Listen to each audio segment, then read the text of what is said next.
5 equations, that's all you need to understand how an induction machine works. Alright guys, I'm having a break because my camera got too hot. Has been teaching for almost 1 hour and a half. So yeah, everything is very good, everything is going very well.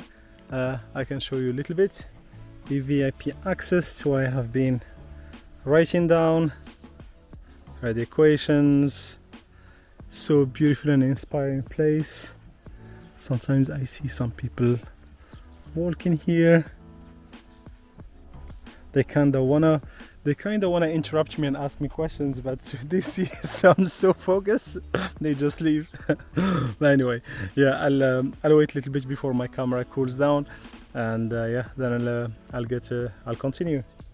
Oh, I didn't show you what I have in the back too, because yes, we need a true full board to explain it. Hello friends, and welcome to my YouTube channel. Since the COVID hit the world in 2020, I sold everything and went traveling the world. Along the way, I discovered new places, taught my passion for the electric propulsion systems, and more importantly, I made new friends and memories that I will cherish forever. Join me in my travel and teach journey. If you haven't done it yet, please subscribe, like and comment my videos. It helps me to continue doing what I love most. Let's learn and travel together. Let's have fun. Can we associate the theory to the physical world? We say that the first equation, number 1, is what has created the magnetic field. That's why you see number 1 is here, pointing to the magnetic field line. Equation number 2, it's when the fact that the magnetic field passes through the rotor, which is a piece of ferromagnetic material, it will create a magnetic flux, which is equation number 2, which we can see here. Equation number 3, the fact that there is a varying magnetic field, that's why you see the derivative of the magnetic field, will create a voltage. The sign minus here means that the voltage that is created will opposes the source that has created it. So that's actually Lenz.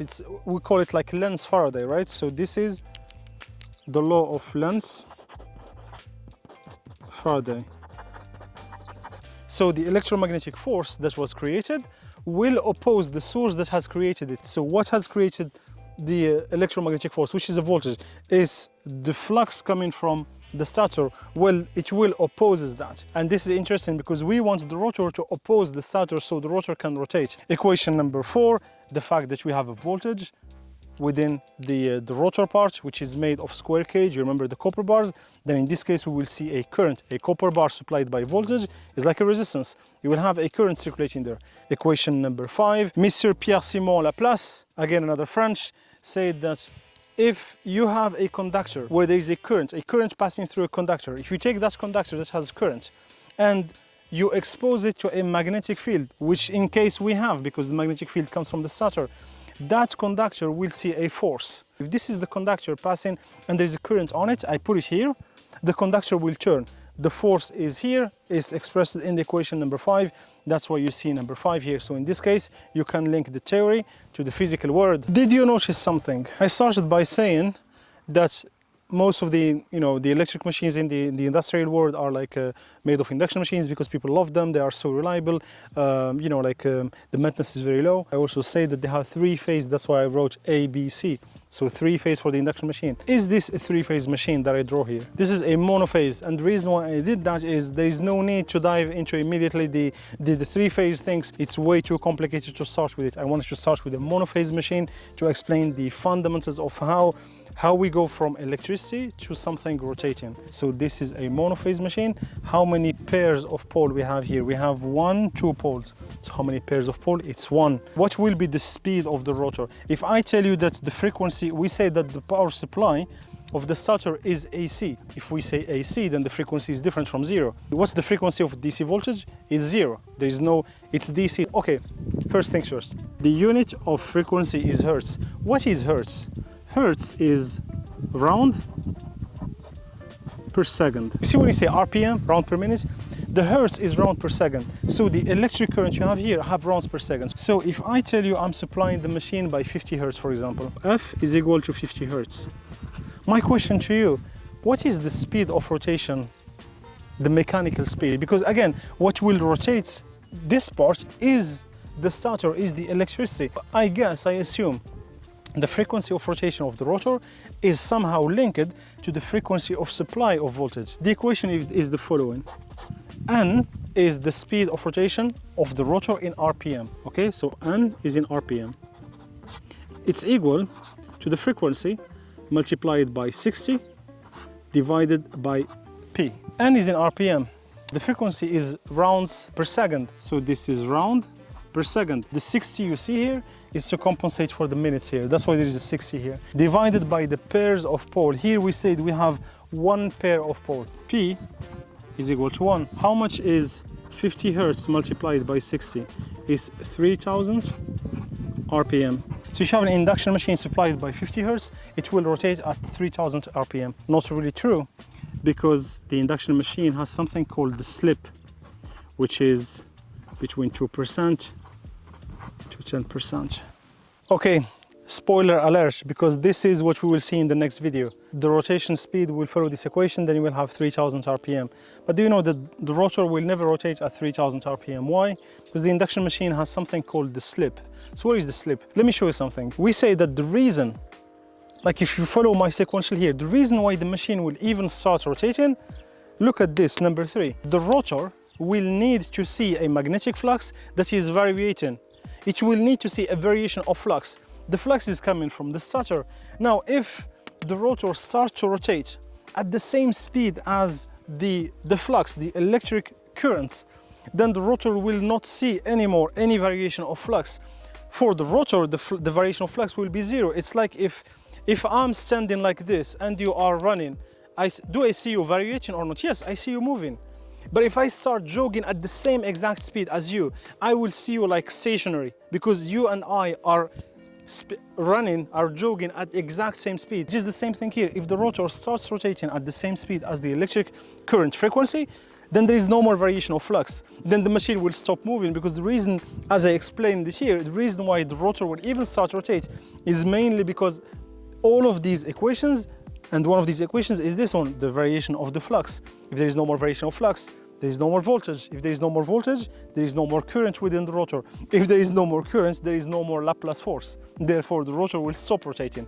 That's why for an induction machine, it is impossible for the rotor to be rotating at the same speed as the stator. If you want your induction machine to be operating in what we call the motor quadrant, you have 4 quadrants for an induction machine. If you want to stand any chance in producing a torque, which is what will make the rotor move, whether you are in the motor quadrant or the generator quadrant, because again, the induction machine, keep in mind, I don't like when people say it's an electric motor. You see, any motor is an electromechanical converter. It converts electricity to mechanics, or vice versa, mechanics to electricity. So the induction machine is an electromechanical converter, whether you are in the motor quadrant, which is you are consuming electricity and producing mechanical power, or the generator quadrant, which means you are consuming mechanical power and producing electricity.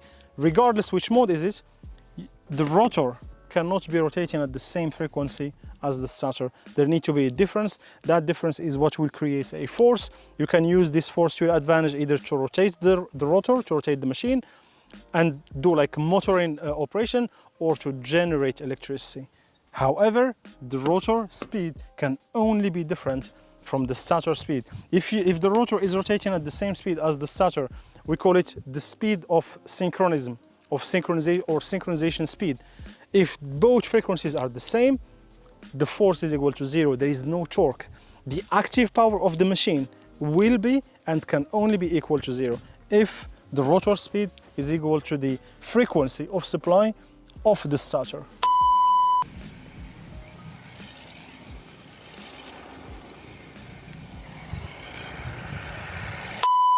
For the part 2 of this series, we will see the 3-phase machine. So now we draw a monophase machine. We'll start with a quick drawing of a 3-phase machine. It's not that complicated once you understand the monophase. The 3-phase is just a matter of understanding the different angles between the 3 phases.